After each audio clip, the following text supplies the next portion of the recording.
academic framing sounds really absolutely direly boring, doesn't it? And worse still, I'm actually, Julie didn't say, I've been brought in as a stand-in at the last moment.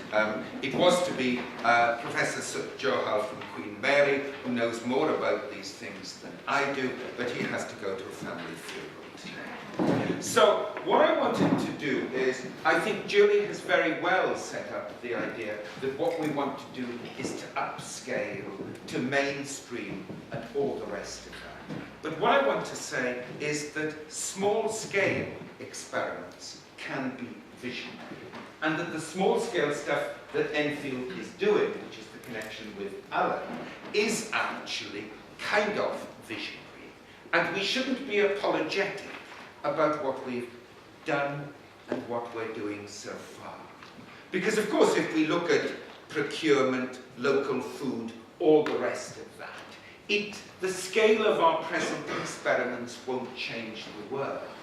But it can change the way we think about the economy. It can give us an alternative vision of prosperity, if you like.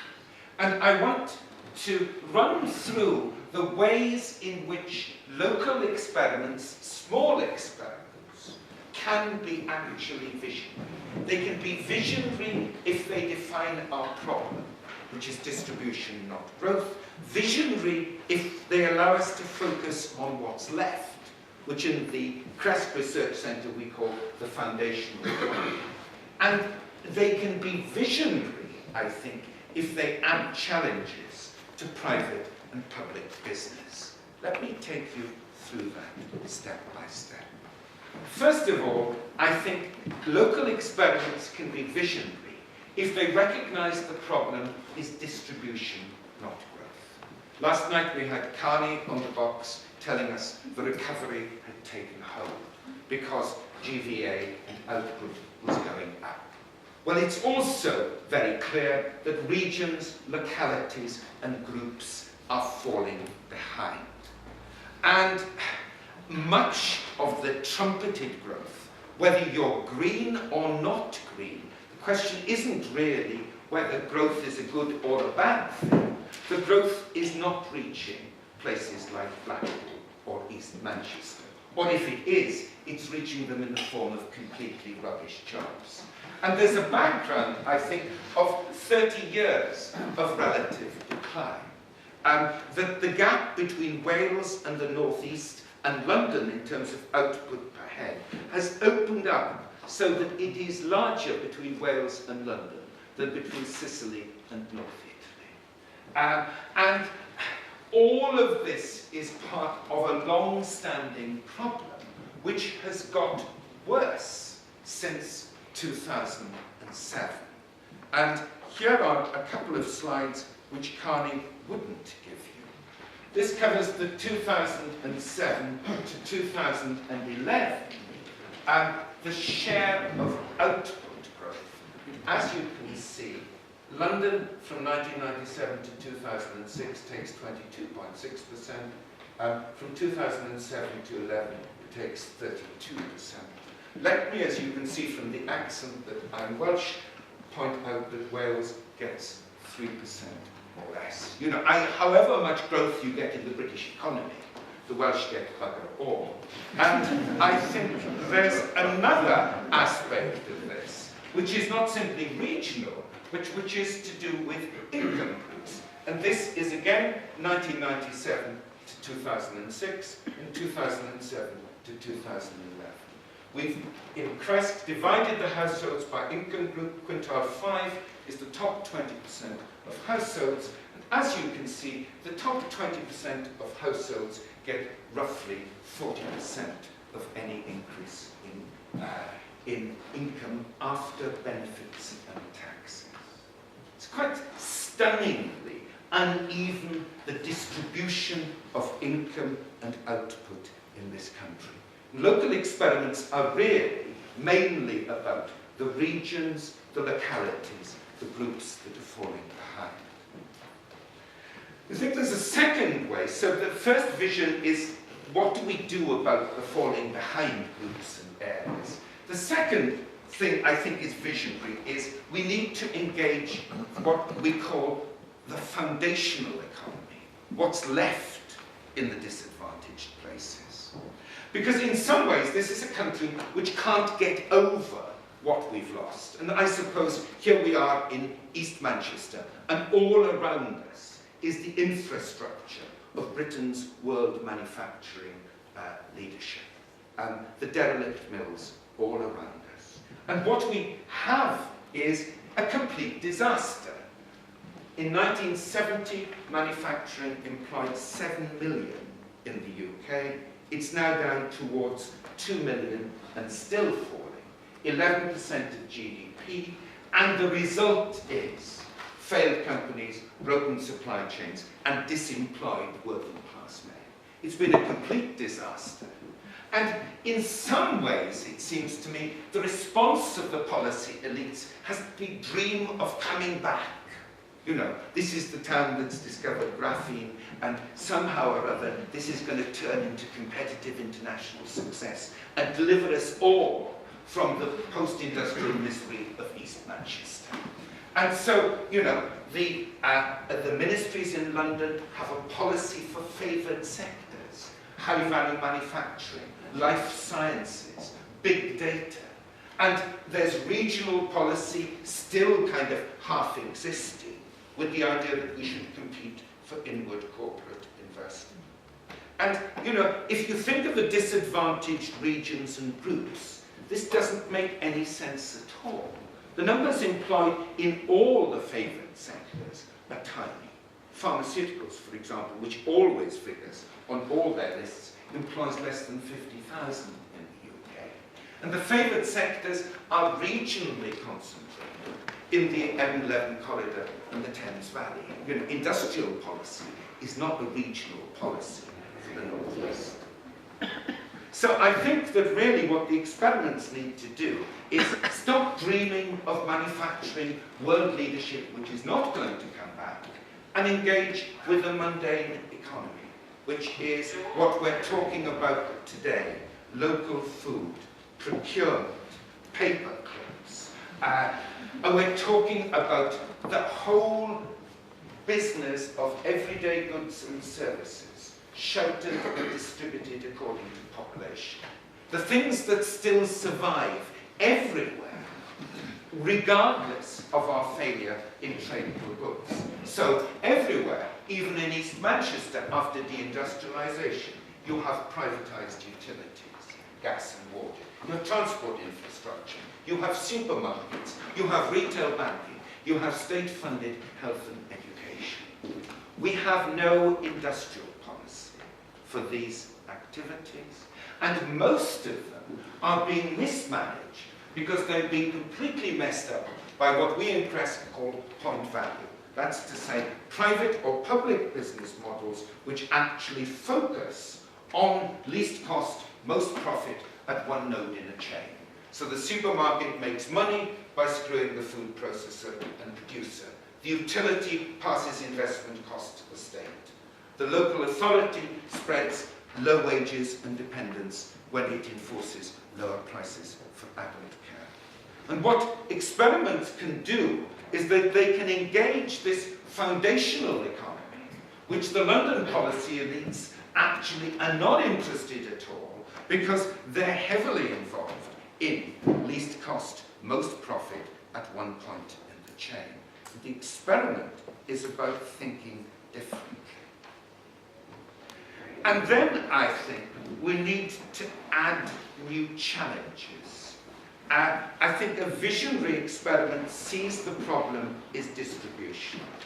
It probably engages with mundane, everyday activities, which are there all around us, regardless of success and failure in tradable goods. And then it starts to think about the problems in the foundational economy, the problems of broken chains, predatory companies, cash-strapped local councils, and all the rest of them behaving in irresponsible ways. An experiment is about trying to behave differently. Because you see, people who pursue point value which is basically least cost or most profit at one point in the chain, and damn the consequences for everybody else. Produce a fragmented economy of toll booths and profit centres. The example I always give are the guys who actually have the near monopoly train line of railway ticketing in the UK and charge you, even when you actually pay by debit card, £1.50 for the privilege of buying a ticket. This is a toll booth.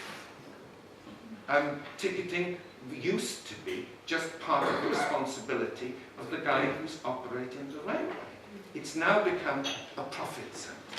We have an economy of toll booths and an economy of underinvestment in networks. If you look at CRESC's work on railways, for example, you'll see that essentially all the investment in the railways is actually either being directly funded by the state or consists of network rail bonds which are guaranteed by the state.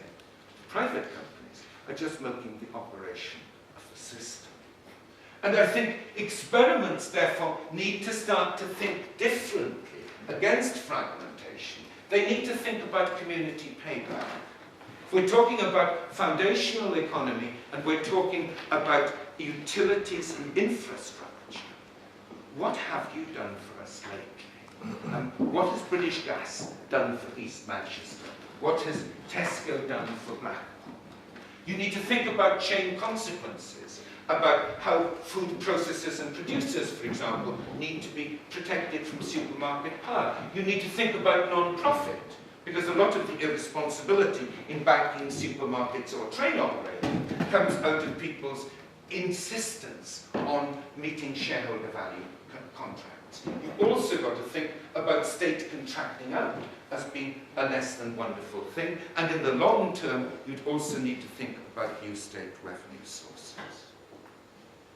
And I think if you're thinking of the regions and the localities falling behind, you've got to think not only about fragmentation, but you've also got to think about what I call the giant sucking sound.